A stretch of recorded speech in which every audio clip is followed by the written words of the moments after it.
Nangako ang Diyos na pagpapalain niya ang Jerusalem. Ikawalong kabanata. Sinabing muli ng Panginoong makapangyarihan kay Zacarias, labis ang aking pagmamalasakit sa Zion, at dahil sa labis kong pagmamalasakit, matindi ang galit ko sa mga kaaway nito. Babalik ako sa Zion, ang lungsod ng Jerusalem at maninirahan doon. Ang Jerusalem ay tatawaging tapat na lungsod, at ang aking bundok ay tatawaging banal na bundok. Mauupong muli sa mga plaza ng Jerusalem ang matatandang nakatungkod dahil sa katandaan, at mapupuno ang mga plaza ng mga batang naglalaro.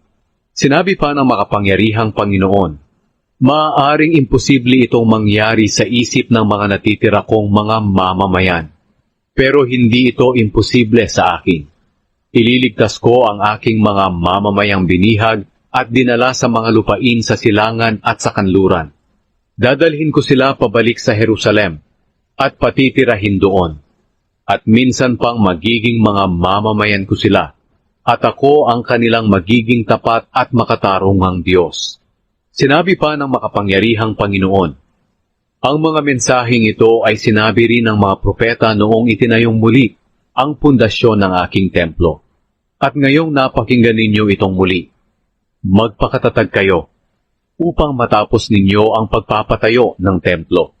Noong hindi pa sinisimulan ang muling pagpapatayo ng templo, walang pambayad sa mga taong nagtatrabaho at sa mga hayop na ginagamit sa pagtatrabaho, at mapanganib kahit saan dahil pinag-aaway-away ko ang mga tao. Ngunit ngayon, ako ang Panginoong makapangyarihan ay nagsasabi na hindi ko na gagawin iyan sa inyong mga natitira. Mapayapa kayong magtatanim. Magbubunga ang inyong mga tanim na ubas. Aani ang inyong mga bukirin. At magkakaroon na ng hamog.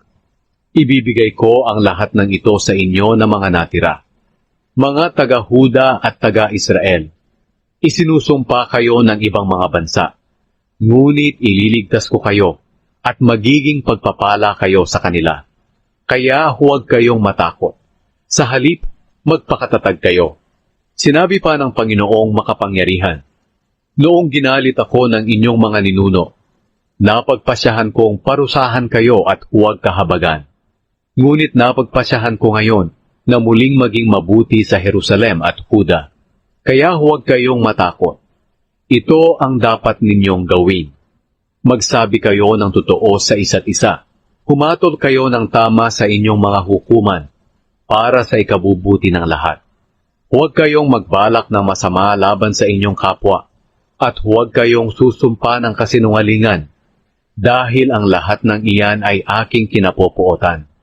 Muling sinabi ng Panginoong makapangyarihan kay Zacarias, ang pag-aayuno sa ika-4, ika-5, ika-7 at ika-10 buwan ay magiging masayang araw ng pagdiriwang para sa mga taga-Huda. Kaya pahalagahan ninyo ang katotohanan at kapayapaan. Maraming tao ang darating sa Jerusalem mula sa iba't ibang lungsod.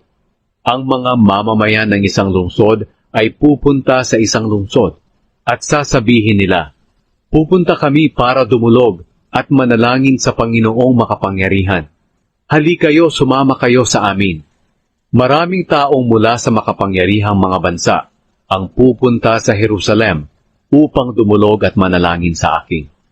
At sa araw na iyon, 10 dayuhan na galing sa ibang mga bansa na may iba't ibang wika ang lalapit sa isang Hudyo at sasabihin, gusto naming sumama sa inyo dahil narinig namin na ang Diyos ay kasama ninyo.